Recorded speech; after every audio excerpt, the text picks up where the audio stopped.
আসসালামু আলাইকুম। আজকে জিভে পানি আনার মতো একটা রেসিপি নিয়ে হাজির হয়ে গেলাম। আজকে আমি তৈরি করব টমেটোর টক। কার কার পছন্দ? আমাদের বাসায় তো ভীষণ পছন্দ। তো আমি যেভাবে টমেটোর টকটা রান্না করি সেই রেসিপিটা নিয়ে আজকে হাজির হয়ে গেলাম। তো চলুন দেখে নেওয়া যাক আমি টমেটোর টকটা কিভাবে রান্না করি। একটা হাঁড়ি বসিয়ে দিলাম আর দিয়ে দিচ্ছি অল্প একটু সয়াবিন তেল, আর এখানে দিয়ে দিলাম রসুন কুচি। আপনারা রসুনটা থেতো করেও দিতে পারেন, আমি কিন্তু এখানে কোনো পেঁয়াজ কুচি দিব না, আপনারা চাইলে দিতে পারেন। আমি যেভাবে রান্নাটা করি ঠিক সেভাবেই শেয়ার করব। আর দিয়ে দিচ্ছি আমার ফ্রোজেন করা টমেটো। এই টমেটোটা কিন্তু আমার ছাদ বাগানের টমেটো, আমি ফ্রোজেন করে রেখেছিলাম।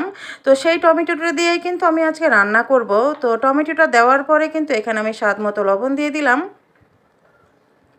এখানে দিয়ে দিচ্ছি আমি অল্প একটু হলুদের গুঁড়ো, মানে 1 টিস্পুনের মতো, আর 1 টিস্পুনের মতো লাল মরিচের গুঁড়ো। এখানে কিন্তু লাল মরিচের গুঁড়োটা ব্যবহার করে না, কিন্তু আমি একটুখানি কেন আজকে দিলাম একটু ঝালের জন্য। কিন্তু আপনারা দিবেন না, কারণ এটাতে ঝাল বেশি পছন্দ হয় না, শুধুমাত্র হলুদের গুঁড়ো দিয়ে রান্নাটা করতে হয়। তো ভালো করে টমেটোটাকে কষিয়ে কষিয়ে নিতে হবে যতক্ষণ না টমেটোটা একেবারে সিদ্ধ হয়ে যায়।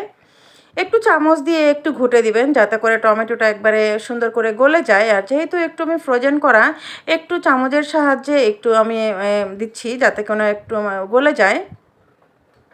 আপনারা চাইলে কিন্তু ডাল ঘুটনি দিয়েও কিন্তু ঘুটে দিতে পারেন, এর ফলে খুব সুন্দর করে টমেটোটা গলে যায়। আর আজকে আমি এখানে মাছের মাথা দিয়ে রান্না করব। আপনারা চাইলে ছোট মাছ কিংবা মাছ, চিংড়ি মাছ সব কিছু দিয়ে রান্না করতে পারেন, কিন্তু মাছের মাথা দিয়ে রান্না করলে কিন্তু বেশি টেস্টি হয়। এখন মাছের মাথাটা দিয়ে টমেটোটা ভালো করে কষিয়ে নিব।